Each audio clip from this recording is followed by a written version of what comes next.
Yes, good afternoon, everybody. This is Sir J.K. Mbaha speaking, and we are at the dialogue. So we are going to dive into what we call, the topic of today is who dictates religion. So with me here, I'm not alone, but I'm with Nghipudilo Shiindi. Is that correct? Nghipudilo Shiindi, yes. Say it again? Nghipudilo Shiindi. All right. So for me, I'll struggle with that because I'm Herero. So very much understandable. yeah, NG is Ngu. So yeah. So your G is like silent. Nghipudilo Shiindi. Yes. Right. So don't just add the N there before D, because I even it was on my national documents and I paid for them to remove it. So so the N is not there. It's Nghipudilo, not Ndilo. Oh. Yeah. Okay.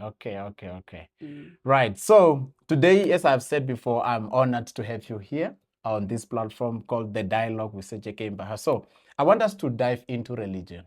I want us to talk about who defines religion. If you can tell us, like, what makes it that, or what is the right religion that we should follow and why? So over to you. Thank you very much for having me. It's very unfortunate that I can't define who or tell you who defines religion, because I guess that is one of the reasons why I decided to excommunicate myself officially from church, because I don't understand anything. I was a Christian by virtue of my parents being Christians. It was never my decision. I was baptized when I was just 3 months old. So don't ask me who defines religion, because I don't know. And that's the reason why I decided to unsubscribe myself from that foreign entity. Right. Yeah. You're using a lot of strong terminologies. Number one, you're saying you excommunicated yourself from church. Officially, yeah. Officially. Number two, you said you were baptized when you were 3 months. All right. So in all these stages, I believe you have certificates, for example, where you're a member of a church before. And so when you say excommunicate, did you go to them and say, okay, guys, this is your things that you got for me, and also that plot of land that you guys want to bury me at, I also renounce it, please. Don't count me. Or how does it look like for you to excommunicate yourself from a church?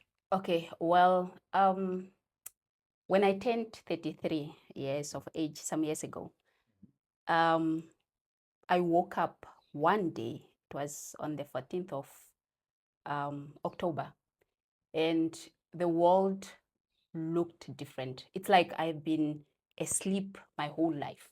I woke up on that day, and a lot of things were not making sense to me, and that includes religion. So I then decided to sort of distance myself from, or I was actually just trying to find who I am. So I then make a decision to reach out to 𝒃𝒏𝒄 Paris. I wrote them a letter officially to say, well, I have been your member as a virtue of my parents being your members. It was never my decision, because I was brought to church when I wasn't sound enough. Like I couldn't make decisions for myself. It was my parents' decision. So I wrote them a letter. That was 2022. But I started the process with Home Affairs. I had a Christian name, Petrina. And then I wrote to Home Affairs to erase that name from my national documents. And the response I got from Home Affairs is that they have an act, which is a South African Act of 1963, I think, that says that we are not allowed to erase our first names from our national documents. So they wanted to deny me my constitutional right that says I have the right to associate and associate myself, and also right to culture. And my name, my African name, is my culture, part of my culture. And the Namibian constitution gave me the right to promote my culture. And I can only do that if I have an African name. If I go to America today, they will then know that I'm from Africa just by my name, Nghipudilo Shiindi, and not Petrina. So when I approached Home Affairs, I was in Umthia that time. They told me, no, you are not allowed, according to the act that is regulating Home Affairs, you are not allowed to erase your first name. So I somehow challenged them, and they asked me to write a letter to the minister. I think it was Honorable Kawana at the time. I wrote a letter to them, obviously stating my reasons as why I want that name erased from my national documents. And then after 2 years or so, they responded that my application was granted. So I started off with my full birth certificate. You apply for a birth certificate, full birth certificate. You pay for it with the new name now. But Nghipudilo was already on my national document. It was a second name. So you just wanted the Petrina removed? Yes. Then you remain with the second part of the name? Yes. Okay. So I started with that process, the birth certificate, they changed it, and then the ID. So now the name Petrina is officially erased from my national documents. And then after that process, when that process was done, I then wrote to the church to say, you know, guys, I know you are counting your members, and I'm one of those that you are counting as your members. So I would love to inform you that, guys, officially, I no longer see myself as a Christian. And there's a whole lot of reasons as to why I decided to excommunicate myself from church. I wrote them a letter in 2022. I haven't received any response from them yet.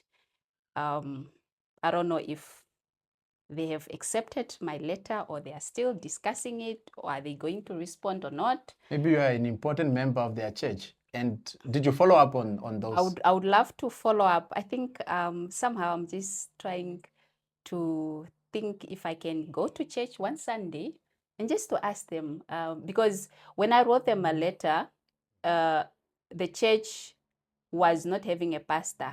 So, and then they got a new pastor. I hope he received my letter, and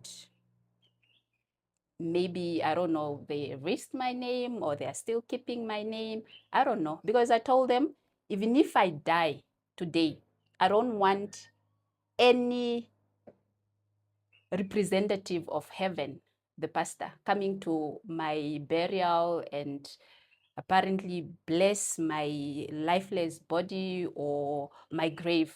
I don't want such exercise. So as an African that you are saying you are, so who do you expect to deal with your proceedings if you are no more? Is it a Nyanga, Sangoma, which doctor?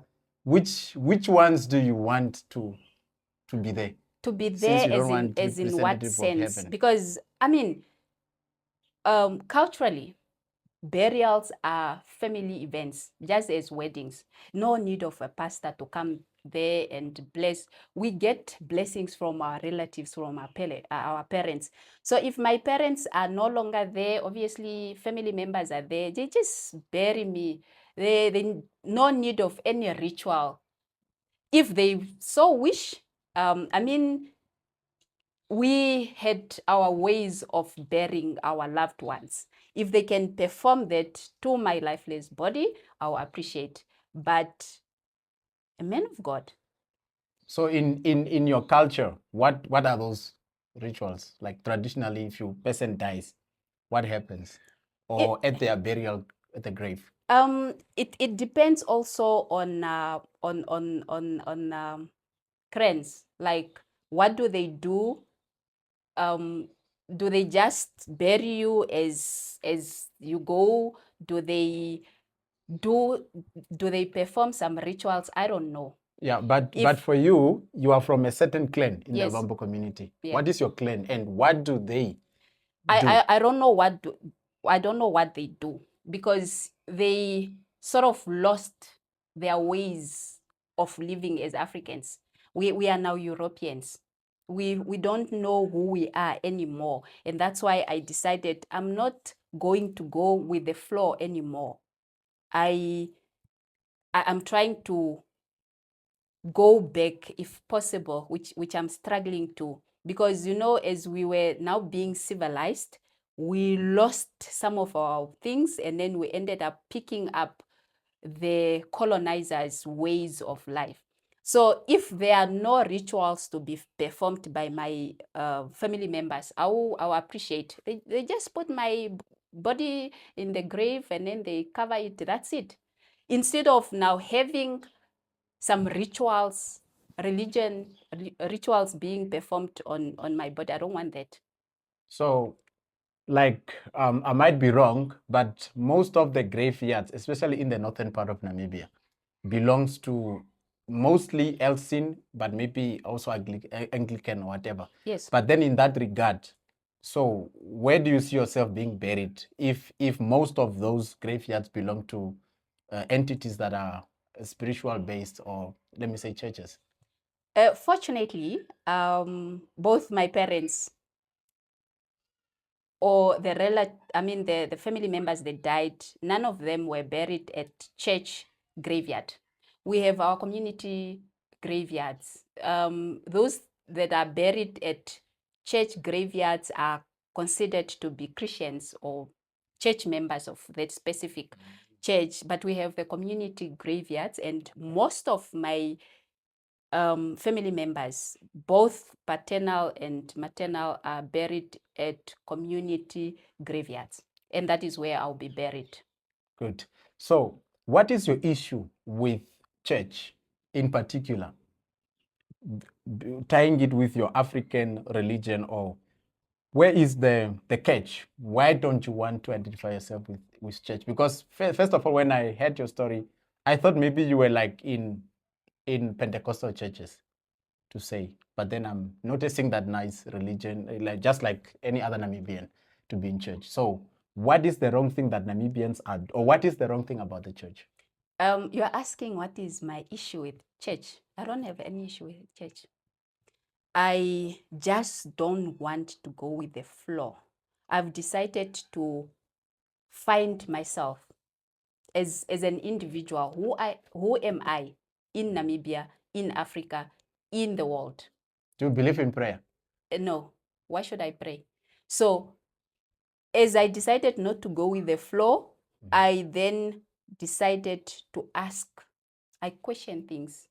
Anything and everything that doesn't make sense to me, I question. Now, one of the reasons why I decided to publicly talk about not being a Christian is how Christians in Namibia are living their lives. We are told that 99% of the Namibian nation are Christians. And you look at the corruption in Namibia, crimes, all of those. And I'm now asking myself, if 99% of Namibians are Christians, then who are the perpetrators of this? It's the 1%. Is it the 1%? So you definitely very want to be on that side. It's better being in the 1%. It's better being in 1%, or not even being in 1%, just being me, knowing that I am not part of the flow, like people just living their life without really knowing who they are. We have leaders that you see them at your church every Sunday, and you see how they are leading us. It's not convincing for me. Then I decided, let me not be part of those.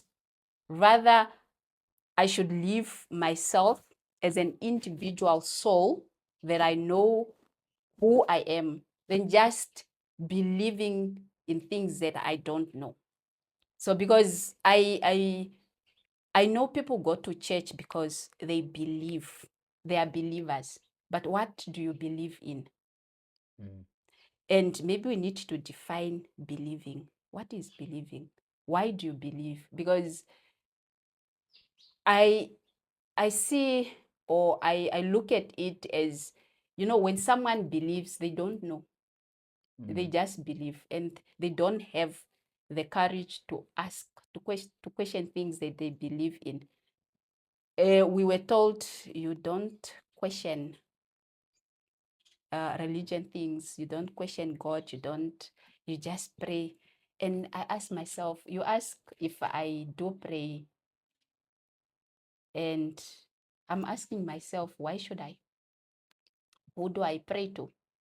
Because these people, when they came, when religion was brought to us, it's not our thing. Like at the northern part, at my village, the church arrived there in 1878, if I'm not mistaken. So my people were living there. They know that there is supernatural, should I say, or there is an entity that they believed in. It was not God. Yeah, just to add to what you're saying, like coming from the central part, the eastern part, like as myself, being Herero, the Herero people, you can tell how their culture is defined, because at least they believe that there is God, but they know that they are not worthy to speak to God, so they speak through their ancestors. So as Wamba people. But we what I'm don't trying to say call is, that entity God, because so the God who is that? Kalunga. So who's Kalunga? Kalunga is that entity that is not masculine, like the God of the Bible is a he. Kalunga doesn't have any gender.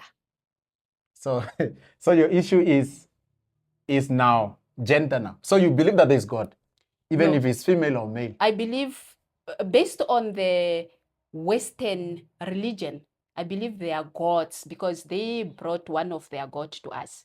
So through the Romans, through the Greeks, they have so many gods, 12 of them or more than that. So now when you are asking, do you believe there is God? I will then ask you, which God, which one? Because there are a lot. No, but I'm asking you about I'm not asking about the Romans or the one the Westerners brought to us. I'm talking about Kalunga. You are calling that entity God today because someone else told you there is God. They said, okay, you believe in Kalunga, bring your Kalunga, we are giving you God. So according to you, what is Kalunga? It's an entity that is where? It's an entity that my ancestors recognized. I don't know where that entity is. And also, as I said, I am someone that is living life according to my experiences. I'm not living my life based on how my ancestors lived. They are guiding some of my ways of living, but I'm not living entirely my life based on their beliefs, their everything.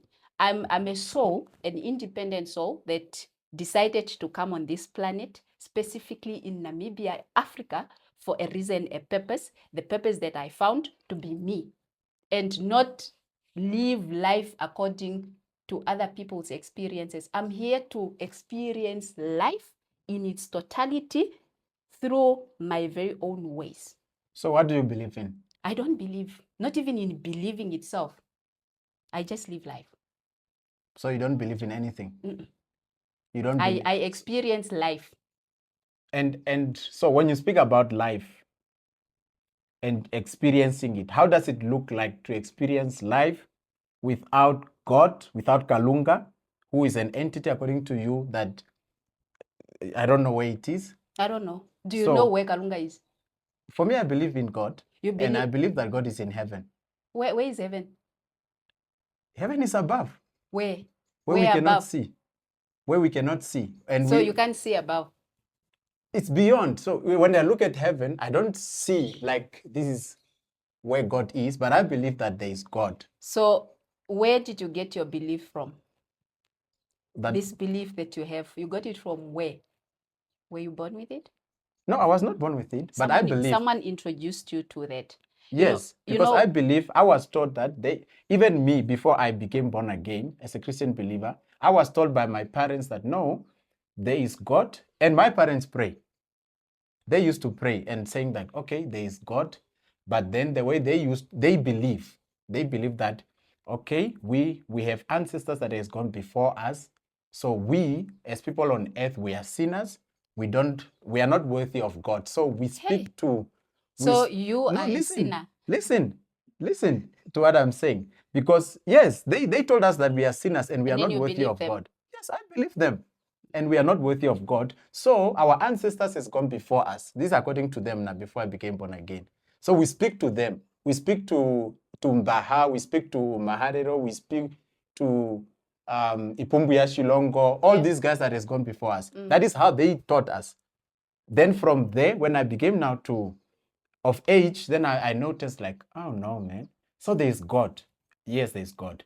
So how do we communicate to God? They told us, no, it's through 𝐻𝐵𝒂𝒉𝒂𝒂. Then I'm like, no.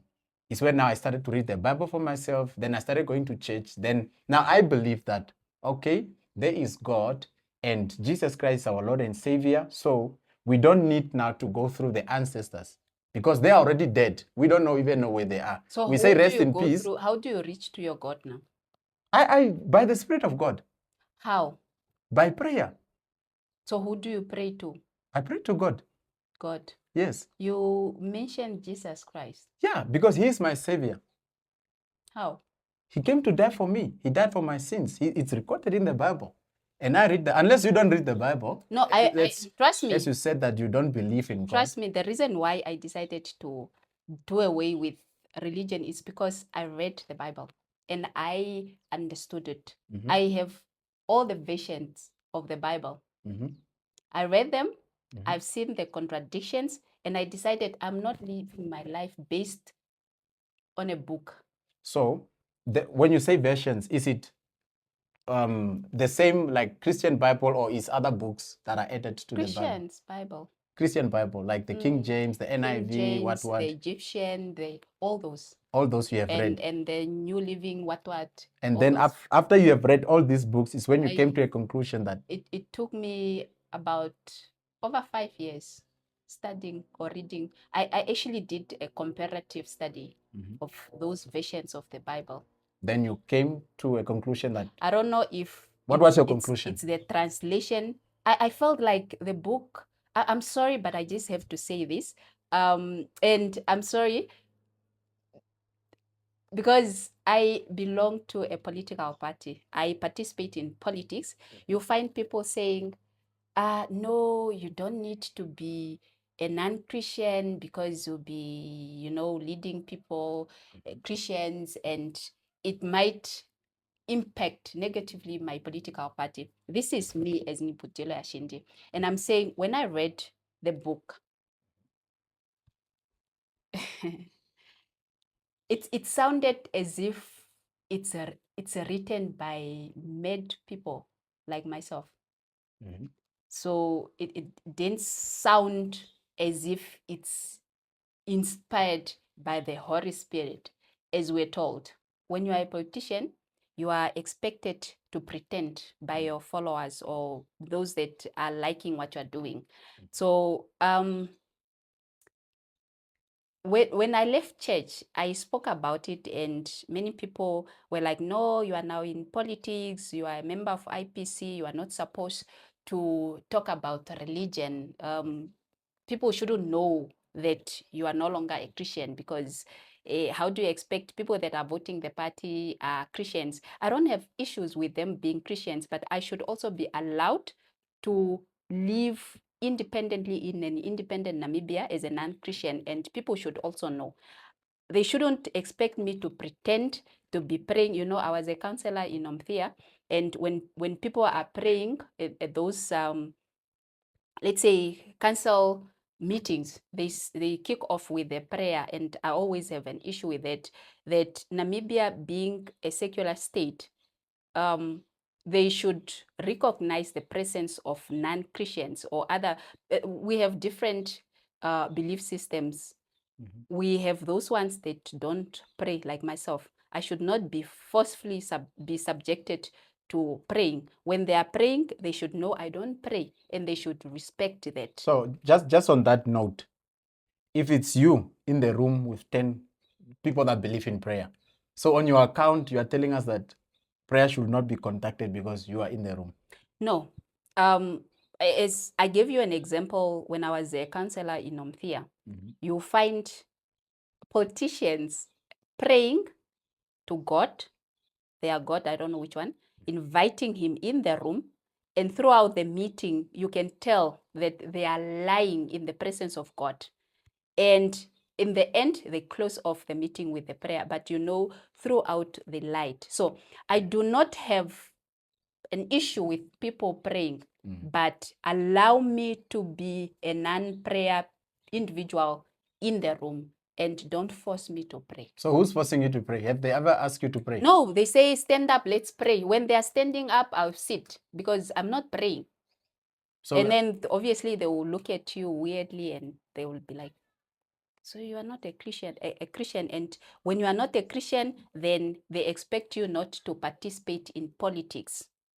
Because I think they believe, many Namibians believe that politics should be for liars. You should pretend to be what you are not. And those are Christians. And then you'll be loved by those ones. And those are the Christians. Those are Christians. Or maybe people just pretending. Maybe we need to define what Christian entails. What is Christian? When we are talking about Christianity, when we are talking about a Christian, who are we talking about? No, but because we have people pretending to be Christians, and you see their ways of living. They are not living life as expected by their Christ. Yeah, so I mean, this should come from you, since you have done a comprehensive study of the Bible, saying comparing texts, if I'm correct, if as you said that. But then, is there some establishments that you have found, or ways that you believe that this is how a Christian should live their life? According to the Bible, a Christian's supposed to live the ways of Christ. And you as a Christian, I believe you read your Bible and you know how Jesus Christ, your Savior, lived. And we are expecting you to live just like that. But that is not the way we are seeing. Okay, that's a good one. So based on that judgment that or what you are saying now, so do you believe that everyone in government is a Christian? Just because Namibia says 99% we are all Christians. I no longer know who is a Christian, who is not a Christian. I'm just seeing people going with the flow, pretending to be what they are not. They go to church Sundays, but you look at them, especially now those that are governing the land, you look at how they are living their lives, how they are governing Namibia, and it leaves me with questions. Are they real Christians? So, according to you and your findings, or even what you have heard, what is a Christian? I don't know. That's why I decided I don't understand this thing.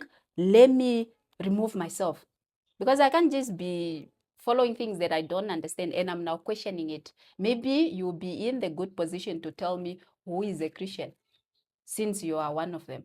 Yes, but then, so it's not right for you to say you have written off Christianity or church based on what you have seen, if you yourself cannot define who a Christian is. No, it's so like confusing. For example, who's a pastor? Just tell me what's supposed. It's so confusing. A pastor is someone that preach, trying to convince people to convert to Christianity. And is there a certain lifestyle that they're supposed to uphold? I believe so. That which they are not. Which they are not, because these pastors, be it these ones that are into, okay, they call themselves prophets, these that are into revival churches, be it the traditional ones, the way they are living life, you'll find that a pastor may rape a child, like at our church, where not the Pembe one now, this one at Ngango. A pastor raped a child. She was attending confirmation classes. She goes to the pastor's house, and then they ended up having a relationship. The child is underage, fell pregnant, and then the church just decided to take this pastor from this church to the other church, and they are not informing the congregation or the church members to say, okay, the reason why we are removing him from here to the other church is because he did this. Maybe he stole the church money or he raped a child. No. You find pastors being rotated. This one coming from this church, this one going to this church because of the deeds that and then they'll tell you, no, don't do what they are doing, just follow what they are saying. I'm like, it's either your words should match the action. You can't be fooling us with your words, but your actions are telling us otherwise. They have issues with people drinking alcohol, but you find them drinking alcohol, and I'm like, what is the problem?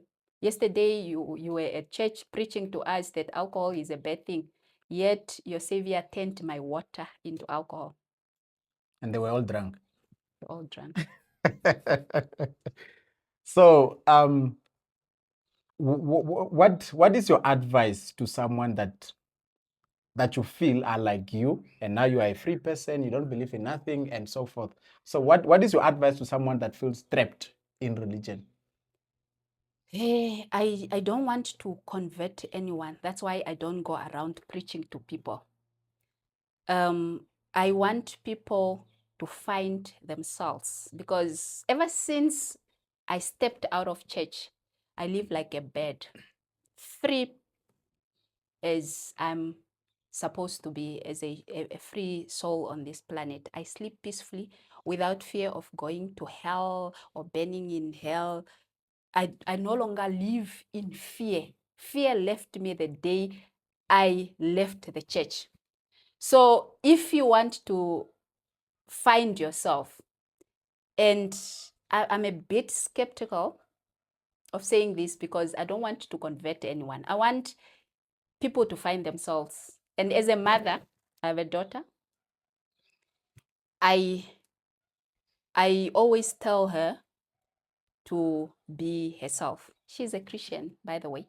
I'm not imposing myself or how I see the world into other people's lives. I allow them to live their lives as they are until such a time that they find themselves. Because I've realized that So at this a lot point, of us, she's lost since she's a believer.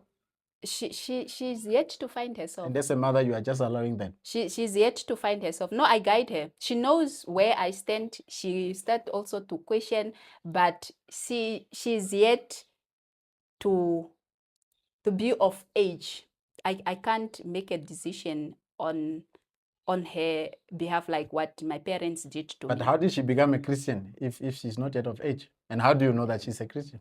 No, she goes to church. She got confirmed. She was baptized like myself. So it's who walked her just through that journey? Is it the father? The father. It's just the cultural way of what we adopted. And I don't want to impose my ways of life into hers. So I allow her to be, you know, as African parents, you were told to raise your children. I don't raise my child. She's not an animal. She's an individual soul like myself. Just happened that I was blessed to give her life. She arrived on this planet through my portal of life, but she's not my property. So she's just growing. Whatever comes. No, I guide her. I tell her that is fire. And if you touch it, you burn. But if she decides to touch, she will. Because she doesn't believe that she will burn. Yeah, she'll burn. And then she will live life according to her experience. I was told it's fire. Not just this thing of parents telling their children, No, that is via fire. Don't. Our kids grew up hearing the word don't more often than the word do. And as a result, they ended up undermining themselves. They don't, try to leave their shells or to step out of their shells and find who they are. Because most of the time they were told don't. I'll tell my daughter, I'm not going to tell her don't. I'll tell her that is fire. If you touch it, you'll burn. So if she touched it, then she know how it feels. Because maybe when I touched it, the pain is not as the same as hers. She might not feel any pain. Yeah. So you don't burn any incense. You don't go to any mountain. You don't bow to anything. No. You are just someone that lives like a free bird. Yeah. And so yet I recognize the presence of my ancestors, of course, because they gave me life. They are the reason why I'm here today. If it wasn't for them, I wouldn't be here. So where are your ancestors now? Their bodies are buried in the graves. Their blood lives within my body, flows in my veins. They are with because you were born. They are with me. I'm born from them. But where are they apart from the body? So you believe that we are just flesh. That's it. That's. But you mentioned soul. Remember? Yeah. So no. Who is a person? What are the components of a person? Components of a person is, according to what they told us, is the soul, the spirit, and the body. And the body. Yes. So that's why when you die today, they will say, this is your body. They are lying your body there. But where are you? Who are you? That is what we need to find. You need to find you because you are not your body. So you're in actual sense, or in the English word, you are telling us that your ancestors are hunting you. No, they are not hunting me. They are protecting me. They are with me everywhere I go. That's why I live freely like this. How do you know that your ancestors are? How and what feeling do you have that they are there? Man, how do I put it? As a human being, a soul that I am, I get guidance. Now, be it from nature or from my ancestors, I just know that I am guided. And this guidance, I attribute it to my ancestors because I get premonitions. I don't just, something will happen tomorrow, but I'll get notified today that this and this will happen. Be it in a dream, I'll be sleeping and then I'll get, I don't want to call it a vision, but it's a dream. Dream is not a vision. I'll get a dream, and that dream, when I wake up tomorrow or the next day, I will see exactly what I saw in my dream. So your ancestors are the one that confirmed this to you? Like, no, just go, safe. Yes. Did you ask them, or did they just tell you out of the blue? They told Or did you think about it and then they are like, yeah, sharp? Yes, I pay attention to my thoughts and to what they call an inner child, because I would be standing up now here, going to the shop, and I get a thought to say, don't go now. I pay attention to that, because if I ignore that thought and go, I might get there and then find myself in a situation that I was supposed to avoid, had I taken heed to. Yes, had I listened to that thought that says, don't go now. So do you think you are entirely safe because your ancestors are always with you? You don't fear nothing? No, I don't fear anything, because the body will die one day, and I don't know when is that day. So I give it any day. So I'm not scared of death. I'm not scared of whoever maybe harm the body. I don't have any fear. Because you know your ancestors are with you. maybe with that knowledge, or just knowing that what a fellow tiny human being like myself can do to the body can't do to me. So they can only harm the body and not myself. Okay, then what is your word to us that believe and pray? Is it harmful to pray? Is it good to pray?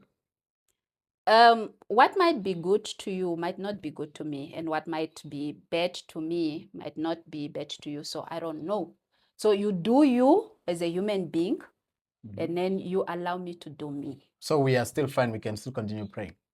I mean, if someone I walk can't away decide from for you. I can't decide for you. You I can decided advise for me myself. otherwise. No. Advising people is the same as me trying to convince you to live what you believe in. But all I can say to you is that Christianity is a foreign thing. It was introduced to you by someone, the outsiders. When the colonizers came here, they were on a mission. That's why they are called missionaries. They came with a mission, and the mission has 3 C's: to colonize, to commercialize, and to Christianize you. Okay, just on that point, do you know that the gospel, the first time the gospel was distributed, came from Africa? Have you come across I heard about that, but I find it a way of Africans trying to squeeze themselves in a text that doesn't have anything to do with them. It's just you trying to massage your emotions because you still want to belong to that has nothing to do with you. Because even the text in the book, they didn't mention your village. Where are you from again? I'm from Okakarara. You won't find Okakarara in the Bible. But even these are the new letters. Establishments. Excuse me? I'm saying these are new establishments. Even Namibia, it's a very new establishment. Yes. Okay. Africa. Africa. Is it mentioned in the book? Can we then perhaps amend the Bible? Where is Ethiopia? Ethiopia is in Africa. Is it Europe? It's in Africa. But I'm saying, can we amend the book? Can it be amended? No, it's an ancient book. How do you amend it? No, to include you now in the book, because now in that book you find letters of John that are or Paul that are written to other nations. You are opening them here in Africa, reading them to your people in the church, but they are not meant for you. They're meant for who? They are meant for other nations. And why was the Bible written? Oh, okay. Let me maybe not go there, but let me ask you, for example, why does Namibia have a constitution? Just to control you. To control you. Yes, because if there's no law, what happens? Exactly. Laws are written by human beings, just like the Bible. The Old Testament is a historical culture of the Jews people. And also, if the Bible wasn't there, how a person like me, how will I have known that there is God? That's why I'm saying, where there are people, there should be laws, and these laws are put in by people because they want to control you. Today, we are living in a country full of corruption, but we can't stand up because we are being controlled by those that are in power, and they are telling us that you are a peaceful nation. You must just remain as peaceful as you are in a corrupt Namibia. So does our constitution endorse corruption in any text? I don't think so. It doesn't. So why is there corruption? There is corruption because those that are in power are enriching themselves, and you and I can't do nothing because you are Christians, you are peaceful people, though you are from the land of the brave, you are fine with it. So it means, so this is to say, why I ask you those questions is to say, the church might not be the problem. The Namibia might not be the problem, but don't you think the individuals that are in the systems are the problem? Or that comes to rule, for example? You know, a church might not be the problem to you, but when you understand how church or religion was introduced to you was to tame you as a slave, to obey your masters. So it might not be a problem for you now because you are a well-tamed slave. So so if I understand you correctly, before the Bible came, there was no slavery. In Africa specifically. There was no slavery. It was the Bible that brought slavery.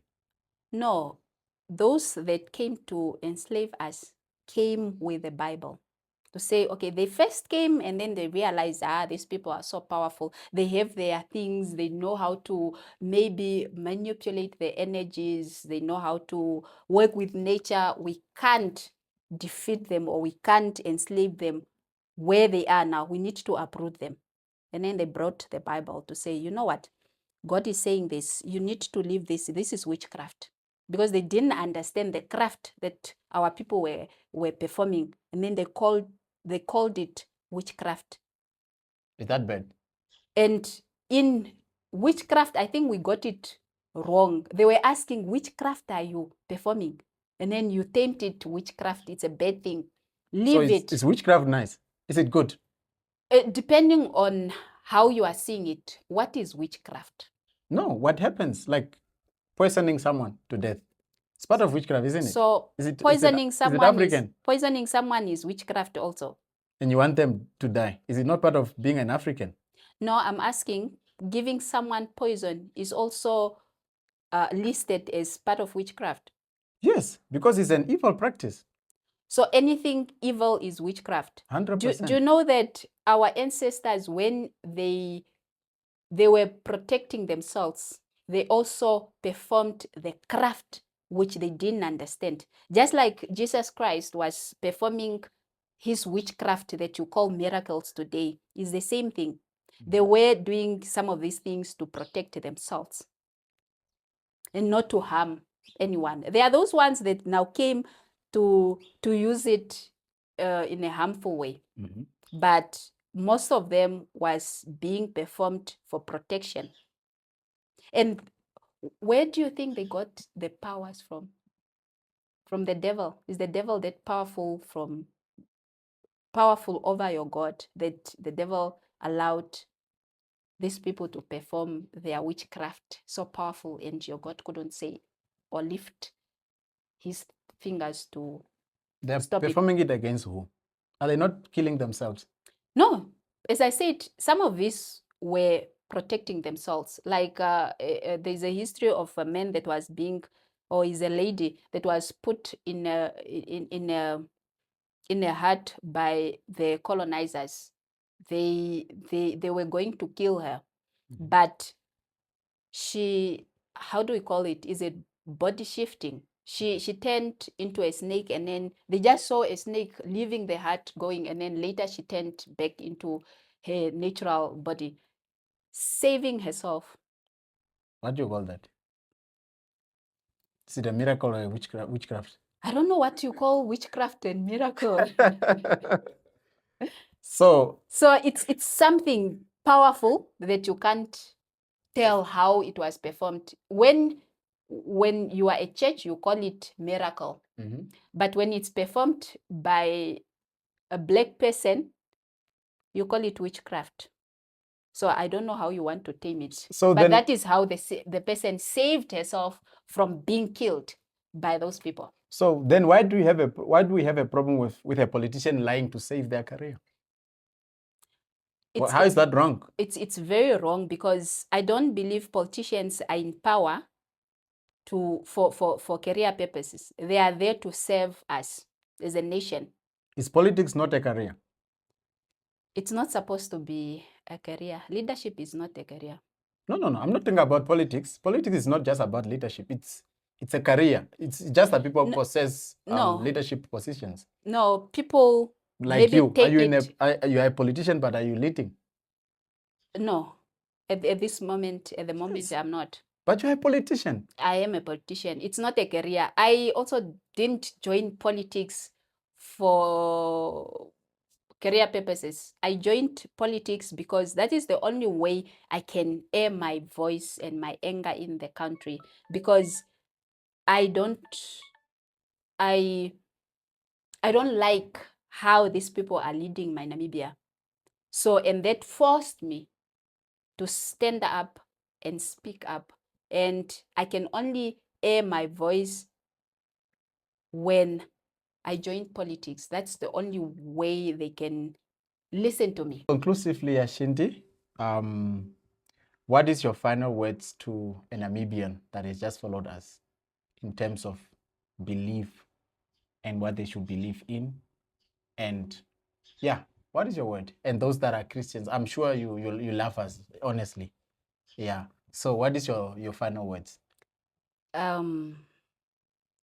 My final words, I would just say, as a human being, regardless of your religion affiliation, you need to know who you are and live your life as a human being. You need to define or find yourself, basically. Don't just go with the flow. You are an individual soul who came on this planet with a purpose. What is your purpose? Are you here just to be following people? You need to find yourself and stand your ground regardless. You are not here to be loved, because some of these people, I used to have a conversation with people and they are like, no, I can't leave church because what will the community say? What will my people say? How are they going to look at me? You are not here for people. You are here to fulfill your purpose. And you just need to find that. Some people call me Antichrist. And I guess I'm proud to be Antichrist because I don't know who Christ is. Or they say anti-religion. Yeah, no, Antichrist, because it's in the book. Apparently, at the last days, who's against Christ, yes. At the last days, there will be a lot of Antichrist and what. And I'm like, what is your problem then if I'm Antichrist? Am I not fulfilling the text, your scriptures? But you are blocking some from going to heaven, maybe? No, that's why I'm saying I don't go around in streets preaching the gospel of Nghipudilo Shiindi, because I don't want followers. I'm not Jesus Christ. So, and I also don't want to convert anyone. I just want to live freely in Namibia and practicing my culture or who I am, like any other person. Like Christians are allowed to be who they are everywhere they are. So who's stopping people from, is there a certain act or people that are stopping anyone from doing whatever they want? I think it's the societal box that we are finding ourselves in. And I stepped out of that box, because you look at yourself and you are like, but what if I stop going to church? What will people say? The what will people say is what is stopping us from being who we are or finding ourselves. Yes. All right. Thank you so much, Shiindi, for your time, precious time. I know you are busy, but you took time out to be with us here on the Dialogue with Sir J.K. Mbaha. And also for you guys, thank you for being there, being patient with this conversation. And please like, share, and subscribe. Thank you. Thank you for having me. Awesome. Thank you for coming as well.